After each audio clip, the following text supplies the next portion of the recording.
Akhirnya saya kembali mula nak berlari setelah menjalani prosedur angiogram di jantung saya untuk kali kedua, dan saya nak kongsi tips mudah untuk siapa-siapa beginner yang mula nak belajar berlari dan lebih penting nak berlari 5 km pertama mereka non-stop dalam masa 8 minggu.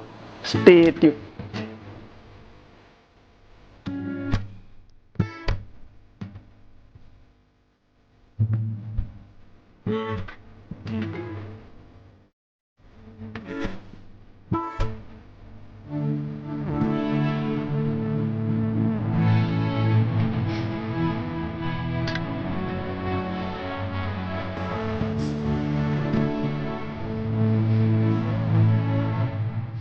Assalamualaikum, kembali sekali lagi YouTube channel saya. Ya, minggu ini minggu saya bercuti seketika bersama family. Saya namakan ia Minggu Raikan Cinta 2021, anniversary saya yang ke-18. Alhamdulillah, terima kasih kepada Allah kerana 18 tahun ini jatuh jangka masa yang panjang, dan saya berdoa dan memohon agar hubungan ini berkekalan hingga ke akhir hayat.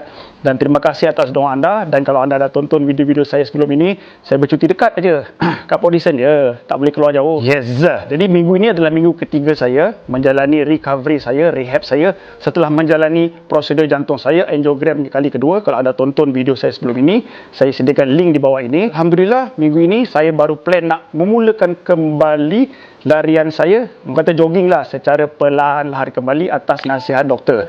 Apabila saya nak mula berlari ni, saya terinspirasi lah. Pagi tadi saya dah mulakan sedikit 3 km run walk di Tasik Ujana. Saya ingin mengimbau kembali macam mana saya nak memula berlari dulu ketika awal tahun 2016. Kemudian saya menjalani angiogram pertama, saya kembali berlari macam mula-mula nak berlari dulu. Dan ini kali kedua, saya terinspirasi untuk berkongsi tips-tips yang paling penting hari ini. Macam mana langkah-langkah mudah, langkah-langkah yang sepatutnya anda lakukan bagi mereka-mereka yang baru nak memulakan journey larian mereka. Dan yang paling penting, goal yang kita nak capai ini dalam masa 8 minggu, anda dah boleh berlari 5 km non-stop. So kalau anda nak tahu macam mana cara-cara dia, macam mana kaedah yang terbaik, cara-cara yang mudah dan yang selamat, anda kena tonton sampai habis. Tapi sebelum itu, siapa-siapa yang masih belum subscribe YouTube channel saya, boleh lagi subscribe, okey? Terima kasih. Sebab kalau ada rezeki 30,000 subscriber nanti, saya nak buat free giveaway kasut running. Detailnya nanti kita share di video akan datang. Yes. Okay, kalau video sebelum ini saya dah sentuh kenapa anda berlari, kenapa saya berlari. So anda boleh tengok, tonton video itu saya itu. Link ada kat bawah. Walau apa pun alasan anda nak berlari, nak kurus, nak sihat, nak PB, nak powder dan sebagainya, tak ada masalah. So video kali ini saya nak share apa yang penting untuk anda nak berlari, apakah aspek-aspek penting yang perlu anda lakukan, dan langkah-langkah bagaimana dalam masa 8 minggu anda dah boleh berlari 5 km non-stop ikut pace masing-masing. Pertamanya, tiga info penting yang anda perlu tahu. Iaitu apabila seorang pemula yang hendak berlari ni, maknanya mungkin sebelum ni dia tak pernah berlari, kalau berjogging pun main bantai saja, tak tahu macam mana. Terus terang, saya sendiri kat sekolah pun saya tak minat cara larian. Kalau ada pun saya jogging keliling padang, warm up sebelum saya main bola atau saya main badminton. Jadi hari ini, kita bila nak cerita 5 km tu jauh. Kalau macam dari rumah saya ni macam nak pergi ke Bandar Nilai lah. So memang jauh. So kita kena respect the distance walaupun 5 km. So aspek yang pertama anda kena tahu, iaitu pertama kekerapan. Seorang beginner tu yang mula nak berlari, kekerapan dia penting. So saya nak syorkan kekerapan mereka-mereka yang baru nak bermula ni, seminggu minimum 3 kali, maksimum 4 atau 5 kali. Jadi apabila sebut kekerapan tu, yang paling penting sekali untuk anda mendapat benefit dan tempoh recovery yang cukup, anda perlu berlari selang sehari. Katalah anda berlari hari Senin, Selasa rehat, Rabu berlari, Khamis rehat, Jumaat rehat, Sabtu berlari. Kalau ada masa lebih, Ahad boleh berlari. So dalam masa seminggu kita target 3. 3 tu insyaAllah boleh. So maknanya daripada 3 ni, 2 anda target weekday, 1 anda target weekend. Sebab weekend masa untuk family lah kan. Jadi itu kita menjurus kepada aspek nombor 2. Waktu bila kita sesuai nak berlari. So window untuk orang yang bekerja seperti saya ni tak banyak. Yang pertamanya pagi sebelum kerja. Okay, kalau pagi sebelum kerja tu ada beberapa masa lah. Pertama sebelum subuh ataupun selepas subuh. Masa yang keduanya selepas balik kerja tu, iaitu petang. Ataupun masa yang nombor 3 selepas solat maghrib ataupun isyak, iaitu malam. Dalam video saya sebelum ni pun saya dah share, yang paling penting apabila anda nak pilih masa itu dari segi kelapangan anda dan stres level anda. Kalau pagi stres level anda tak banyak, anda mula pagi. Kalau itu saja masa yang anda ada petang, anda dari petang. Tak ada masalah pagi atau petang. Dua-dua ada pro cons. Yang penting anda berlari dan anda mendapat benefit. Yang ketiga, mana nak berlari? Of course dalam ketika PKP ni tak payah nak berlari jauh-jauh. Saya terus terangkan dulu masa mula-mula saya nak berlari sekitar tahun 2016, 2017. Hampir setiap hari atau setiap kali saya nak berlari, saya pergi Putrajaya. Rumah saya kat Nilai, pergi Putrajaya jauh tu, dengan minyak, dengan tol, masa, penat dan sebagainya. Tapi tak apalah, masa tu kita baru nak bermula, kita pun tak tahu dunia larian, kita nak belajar dengan sifu-sifu larian, tak ada masalah. Tempat tu penting. Okey, kalau anda bekerja di Petaling Jaya, anda nak berlari balik kerja, mungkin anda boleh berlari somewhere di Subang atau Petaling Jaya. Tapi tempat yang terbaik untuk ketika PKP ni, supaya anda tak ada isu SOP dan sebagainya dan keselamatan, anda lari je dekat kawasan perumahan anda. Kalau ada taman-taman macam kita ada Tasik Ujana, sebab apa? Anda nak parking senang, anda ada aspek-aspek keselamatan kalau jadi apa-apa, dan ada water station. Pastikan jarak dengan water station anda paling jauh pun 2 atau 3 km. Jangan pergi terlalu jauh. Kalau ada kecemasan nak balik, dekat saja. Okey. Anda perlu tahu 5 elemen berlari. Tapi hari ini saya tak elaborate lebih, saya bagi tahu general saja. Yang pertamanya adalah endurance. Endurance tu lebih kurang stamina. Endurance engine. Endurance tu macam anda punya tangki simpanan. Aerobik anda boleh simpan supaya tangki makin banyak. Jadi anda boleh berlari jauh dan lama sikit. Elemen nombor 2 adalah strength. Strength ni adalah kekuatan. Maknanya anda perlu buat workout strength. Kerana apabila anda nak berlari, anda aktiviti paling senang tapi paling bahaya. Sebab apa? Wear and tear. Anda buat aktiviti yang sama saja, berlari berulang-ulang, anda perlu strength. Perlu buat keluar ada kekuatan supaya kaki anda kuat, core anda kuat, apa anda kuat, anda boleh berlari jauh sikit. 5 km bukan dekat. 3, running form. Running form ni lebih kurang kepada skill anda. Kalau orang main bola kata skill lah, cara anda nak berlari, cara anda landing, postur badan anda, lean badan anda, kaki anda nak landing, macam mana anda nak ambil step dan sebagainya. Running form perlu ada. Keempatnya, pemilihan kasut. Banyak cerita-cerita kasut. Anda boleh tengok je playlist saya, running shoes review paling on point. Ada macam-macam kasut. Tapi untuk beginner ni, paling simple je saya nak nasihatkan, anda cari kasut yang cushion, kasut yang selesa dan kasut yang ada support. Yang kan beginner ni mungkin badan yang besar sikit. Saya cari kasut yang cushion. Apa itu kasut cushion? Kasut cushion tu anything yang lebih kurang stack height dia yang belakang tu lebih kurang at least 35mm ke atas, itu dah kira kasut cushion. Yang kelimanya adalah fueling. Apa yang kita perlu makan sebelum berlari, ketika berlari dan selepas berlari. Secara simpelnya, kalau saya sebelum berlari, at least 1 jam sebelum saya berlari, saya kena air panas sikit, SKPO atau TO.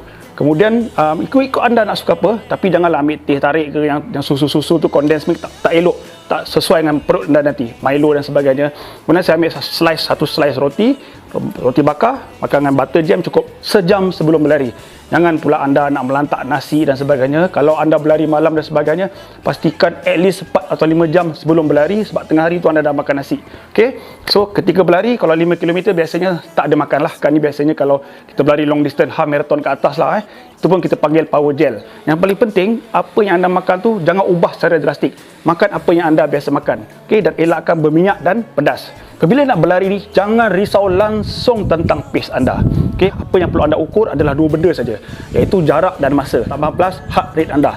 So, berapa jarak yang perlu anda lari bagi beginner, berapa masa yang nak berlari. So, jarak dan masa tu bergantung pada masing-masing punya keupayaan. Tapi ia bermula dengan minimum 20 minit, maksimum 30 ke 35 minit. So, jaraknya akan bergantung pada berapa laju anda berjalan dan berlari lah.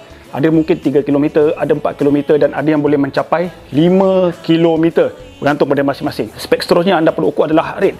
So untuk heart rate ni kenapa penting? Ya penting sebab dah jadi bawa anda tahulah. Sebab dulu saya berlari pun saya tak ada heart rate monitoring. Saya tak tahu saya lagi laju sangat ke, slow sangat ke, sampai bantai saja. Nak tahu pasal heart rate ni pun ada video saya sebelum ni. Link ada kat bawah. Mana tahu anda lagi zone 5 je. Membahaya untuk jantung. Memanglah zone 5 tu laju, sebenarnya lebih membahaya kepada jantung anda. Monitoring ni tak ada kaedah lain. Anda perlu invest, anda perlu buat pelaburan. Kalau anda rasa anda bajet tak cukup, anda boleh beli murah saja, heart rate strap paling murah kat Decathlon, harga RM149 saja. Ataupun anda beli jam yang ada GPS, ada heart rate sensor, paling murah pun dekat Decathlon. Saya bukan nak promote Decathlon, tapi saya rasa benda tu bagus dan saya perlu share. Run GPS watch RM349. Tapi kalau anda ada bajet yang baik sikit, Coros lah, paling murah anda boleh dapat yang terbaik. Video dia pun ada kat bawah, Coros Pace 2. Harga sesuai untuk pemula, harganya mampu milik tetapi spesifikasinya sangat premium. Coral Space 2. Yes. Seterusnya, anda perlu ada aplikasi lah. Kalau anda ada jam, anda perlu ada aplikasi. Dapatkan Google Fit ke, yang paling general, yang paling universal, yang paling popular adalah Strava. Install saja dekat anda punya apps supaya anda tahu yang saya sebutkan tadi, jarak, masa, heart rate anda. Okey, bila semua aspek-aspek tu anda dah berkira, anda dah ready, anda dah buat, jom kita berlari. Ini apa yang saya buat berkesan untuk saya ketika mula-mula dulu. Kemudian saya buat NGO pertama, di NGO kedua saya sedang memulakan kembali. Alang-alang saya nak mula kembali, saya share kepada anda, mudah-mudahan bermanfaat kepada anda. Kita bagikan kepada 8 minggu. Jangan kisah pasal pace. Tengok heart rate anda. Berapa hari yang patut anda lari? Jangan lebih daripada 3. Kalau lebih daripada 3 dalam 20% okey. So zone 1, zone 2, zone 3 20% saja. Okey, minggu yang pertama anda kena lari macam mana? Simple saja. Untuk 10 minit pertama anda jalan kaki saja. Tapi jangan yang melenggang-lenggang lah Yang brisk walk, yang jalan cepat sikit, yang buka sikit kaki tu buka stride sikit jalan yang laju sikit. Anggaran pace mungkin dalam 12, kalau boleh 11 pun cantik. Tapi kita mula 12 dulu. Okey. Masuk 10 minit kedua, ni yang penting. Dengar betul-betul. 4 minit walking, 1 minit jogging. 4 minit walking, 1 minit jogging, 2 set. Kalau anda boleh buat 4 set cantik. So total tadi 4141 sudah dapat 4 set plus 1 walking 30 minit. Jarak dia mungkin lebih kurang dalam 2 km ke 3 km mengikut kelajuan masing-masing. So buat minggu pertama sama saja. Mungkin hari pertama kena ingat betul-betul ini yang kita katakan fitness dan kualiti dia. Minggu pertama mungkin anda difficult sikit. Minggu kedua dah senang. Kalau minggu 3 dah senang, minggu 3 buat lagi senang, maintain. Minggu kedua anda ubah pula. Maintain yang 10 minit pertama tu. Okey. Kemudian 10 minit keduanya anda ubah 3 minit walk, 2 minit jogging. 3 minit walk, 2 minit jogging, buat 2 set. Kalau tak boleh buat 2 set, hari yang seterusnya buat 3 set. Try target buat 4 set macam tadi. Totalnya 30 minit anda akan buat 3-2-3-2. Minggu yang kedua. Okey. Minggu yang ketiga maintain lagi 10 minit walking. 10 minit walking ni penting sekali kerana anda nak warm up, ubah kepada 2 minit walking, 2 minit jogging. 2 minit walking, 2 minit jogging. Buat 5 set lebih kurang. So dapat 30 minit lagi. Untuk yang paling penting anda alternatekan. So daripada 3-2 anda ubahlah. Kemudian anda dah boleh ubah dah. Daripada 2 minit tadi anda ubah 2 minit walking, 3 minit jogging. Jogging tu dah jadi 3, dah makin banyak daripada 1 minit jadi 3. Kemudian yang 10 minit walking tu minggu kelima anda dah boleh tukar. Daripada 10 minit anda tukar ke 5 minit. Sehingga minggu yang ke-7. Minggu yang ke-7 anda dah boleh berlari, anda dah boleh walking. Untuk permulaan 5 minit walking. Kemudian anda tukar 4 minit jogging, 1 minit walking. 4 minit jogging, 1 minit walking. Buat 2 set. Kalau dapat buat 3, jadikan 4 set. 4 set campur 5, dah 25 minit. Up sikit lagi, anda dah boleh berlari dah. So masa tu dah lebih kurang 3 ke 4 km. Minggu ke-8 yang warm up 5 minit, 10 jadi 5 minit tu dah tak payah buat dah. So apa yang anda kena buat sebelum anda start tu, anda warm up lebih kurang, stretching lebih kurang. So dah tak ada. Minggu ke-8 paling penting. Sebab minggu ke-8 anda dah boleh lari non-stop. Anda terus start 5 minit jogging. Selang 1 minit tu brisk walk. Okey. Sekejap saja 30 saat. Sambung lagi. Sambung lagi. Buat selama 5 atau 6 set. Tetapi kalau anda rasa feeling okey, anda tak perlu walk. Minggu ke-8 dan minggu ke-9 insya-Allah anda dah boleh lari 5 km non-stop. Mungkin kali pertama nak lari non-stop tu mungkin ada difficult sikit. Sebab apa? Sebab anda baru nak adapt dan mungkin heart rate tinggi sikit. Tak apa, is okay. Kalau zone 3 ada lebih daripada 20%, okey. Tapi jangan sampai 50%. Tapi kalau minggu ke-8 anda still tak okey, anda maintain lagi backward minggu ke-7 buat yang sama sekali lagi. Mungkin 1 ke 2-3 kali. InsyaAllah, biasanya kalau anda konsisten, minggu ke-8 onwards, anda dah boleh lari 5 km non-stop. Maybe pace 8, maybe pace 7. Maybe pace 6, ikut masing-masing. So yang paling penting saya nak sampaikan di sini, untuk berlari yang enjoy adalah apabila anda boleh lari tanpa henti. Untuk berlari tanpa henti, anda kena sabar. Sebab berlari ni, especially endurance ni, dia tak ada shortcut. Dia kena bina secara perlahan-lahan. Ada orang cepat, ada orang lambat. Tapi 8 ke 9 minggu yang saya sebutkan ini, tak lama, 2 bulan je. Adalah waktu yang sangat-sangat optimum. Waktu yang kebanyakan orang boleh buat. Okey, jadi saya dah minggu ketiga ni. Saya baru nak start minggu 1. InsyaAllah, saya target dalam masa 2, tak sampai 2 bulan sebab saya dah ada experience berlari dulu. Saya target mungkin dalam 6 minggu saya dah boleh berlari 5 km non-stop kembali. InsyaAllah kalau saya sendiri follow apa guideline yang saya share pada anda hari ini. Harap sharing kali ini bermanfaat seperti biasa.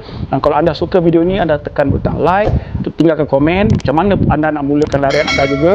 Dan paling penting, subscribe. Okay? Sebarkan kebaikan, stay healthy, keep fit and keep running. Assalam.